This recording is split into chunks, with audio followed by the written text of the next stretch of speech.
हमारे अमित शाह जी सदन के अंदर ये बात कहते बड़े सीना ठोक कर कि हम पीओके को हमारे देश में लेके आएंगे। सुन लीजिए अमित शाह जी, पीओके की सीना चीर कर चाइना पाकिस्तान इकोनॉमिक कॉरिडोर बन रहे हैं। मान लीजिए कांग्रेस कुछ नहीं कर पाए, आप तो बलवान हो, आप तो पहलवान हो, तो आप पहलवान होकर पीओके को छीन कर लाइए। हम ये देखना चाहते हैं। मोदी जी और अमित शाह जी को मैं चुनौती दे रहे हैं, पीओके को हासिल करके रखिए। कांग्रेस पार्टी के नेता इतने जोर जोर से मुझे बहुत सारे सवाल कर रहे हैं, अक्साई चीन कब आएगा, पीओके कब आएगा, परंतु मैं उनको पूछना चाहता हूं, पीओके और अक्साई चीन किसके शासन में गया, इसका जवाब जरा दे दो। अमित शाह जी, ये बात तो सही है कि जम्मू कश्मीर में हम जो भी कहे, जितने भी हम बड़ी बड़ी बात करते रहे, सब कुछ साधारण नहीं है। अगर सब कुछ साधारण होते तो सुप्रीम कोर्ट को इस विषय पे क्यों आने की जरूरत होती। हमारे अमित शाह जी सदन के अंदर ये बात कहते बड़े सीना ठोक कर कि हम पीओके को हमारे देश में लेके आएंगे। लेकिन आज क्या हो रहे हैं, आज पीओके की सीना चीरकर, सुन लीजिए अमित शाह जी, पीओके की सीना चीरकर चाइना पाकिस्तान इकोनॉमिक कॉरिडोर बन रहे हैं। उसका 3000 किलोमीटर की ओर रास्ता बन रहे हैं। आप कहते हैं कि हम पीओके के तरफ से किसी को नुमाइंदे बनाएंगे, लेकिन हमारा कहने का मतलब यह है, आप कुछ करके तो दिखाओ। मान लीजिए कांग्रेस कुछ नहीं कर पाए, आप तो बलवान हो, आप तो पहलवान हो, तो आप पहलवान होकर पीओके को छीन कर लाइए। हम ये देखना चाहते हैं। सदन के अंदर आपने बड़ी बड़ी बात कहते कि हम सियाचिन को हासिल करके रखेंगे, हम लद्दाख को हासिल करके रखेंगे। सियाचिन हमारे साथ है, लद्दाख को हम हासिल करके रखेंगे। आप लद्दाख में क्या किए हैं बताइए। अक्साई चीन को शामिल करेंगे क्योंकि अक्साई चीन पीओके के अंदर है, अक्साई चीन कश्मीर के अंदर है, पीओके कश्मीर की हिस्सा है। आपने कहा था, तो अगर आपने कहा था तो अक्साई चीन आप कब लाओगे, पीओके आप कब लाओगे। तो इसलिए पलवानी छोड़ के जो काम होना चाहिए, जुबान पे पलवानी, मैं जुबान पे पलवानी की बात करते हैं, ऐसा नहीं किसी को अपमान करने का कोई इरादा नहीं।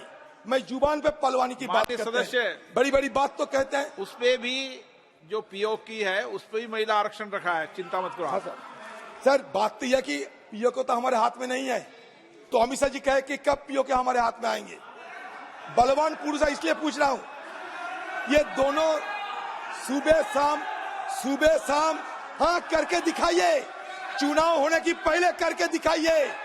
मोदी जी और अमित शाह जी को मैं चुनौती दे रहे हैं, पीओके को हासिल करके रखिए, क्योंकि हमारे इस सदन में 1993 में ऑल पार्टी रेजोल्यूशन हुई थी कि पीओके हमारे हाथ में लगना चाहिए।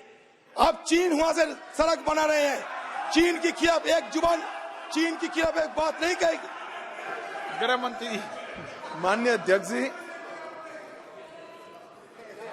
कांग्रेस पार्टी के नेता इतने जोर जोर से मुझे बहुत सारे सवाल कर रहे हैं, अक्साई चीन कब आएगा, पीओके कब आएगा। अब बिल तो वो पारित हो चुका है, वरना मैं जवाब दूंगा भी, परंतु मैं उनको पूछना चाहता हूं, पीओके और अक्साई चीन किसके शासन में गया, इसका जवाब जरा दे दो। बिल्कुल, तीन युद्ध लड़े हैं, तीन युद्ध लड़े हैं। अब तक कुछ नहीं हुआ, इसलिए कि हमारी देश में इंदिरा गांधी जैसा आयरन लेडी थी। 3 युद्ध हुई हैं, इसलिए बचे हुए हैं सब कुछ। इतिहास को विकृत मत किया करो। आप हमारी देश की गृह मंत्री है, सुबह शाम नेहरू जी के खिलाफ इस तरीके की अनवेरिफाइड बात मत करो, इस तरीके की इल्जाम लगाने की बात मत किया करो। आप क्लासिफाइड क्यों करके रखे हैं? बूचर की रिपोर्ट को क्यों नहीं डिक्लासिफाई कर रहे हैं आप, बताइए। सारे कुछ क्लासिफाइड नहीं रहना चाहिए। पुराने समय आप सब बातें बोल लिए हो, अब तो इस पे बिल पे बोल रहे हैं। सर बात यह कि सर किस समय क्या हुआ था इस विषय पे सर, अगर हमारी तरफ से इतिहास की ऐतिहासिक दृष्टिकोण की तरफ लंबी डिबेट नहीं करते, ऐतिहासिक दृष्टिकोण की छोड़कर अभी सिर्फ इल्जाम लगाने, आरोप लगाना, यह हमारे लिए सही नहीं होगा, क्योंकि हमारे कोई प्रधानमंत्री देश की इंटरेस्ट छोड़कर किसी दूसरे को मदद नहीं किए। लेकिन आज इस तरीके की इल्जाम लगा जा रहे हैं कि जैसे कि एक अपराधी थे कोई हमारे पूर्व प्रधानमंत्री। ऐसा नहीं, आप लोगों की इतिहास भी तुरंत देखो आप। सर अगर बोलने दीजिए तो सर बोल लेंगे। सर सर मैं बोलने दोगे ठीक रहेगा। सर मैं आप लोगों की इतिहास थोड़ा बताना चाहते हैं। अमित शाह जी श्यामा प्रसाद मुखर्जी की बात कह रहे थे उस दिन।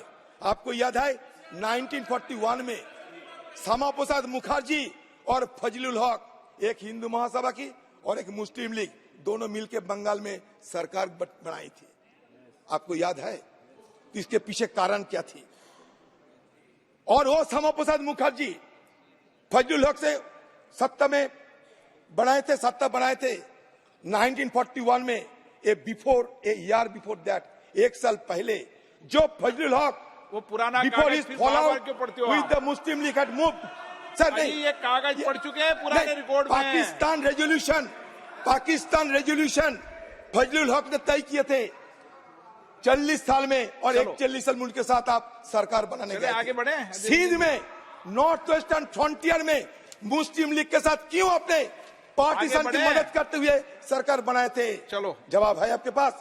तो इसलिए मैं ये कहना चाहते हैं, इधर उधर की बात ना करके सीधे देश की हित की बात कीजिए। और सुबह और शाम आप फिजूल इल्जाम लगाते हुए किसी की अपमान मत किया करो। अगर अपमान करना चाहते हैं तो खुले सदन में सुबह से शाम तक चर्चा करने की जरूरत है।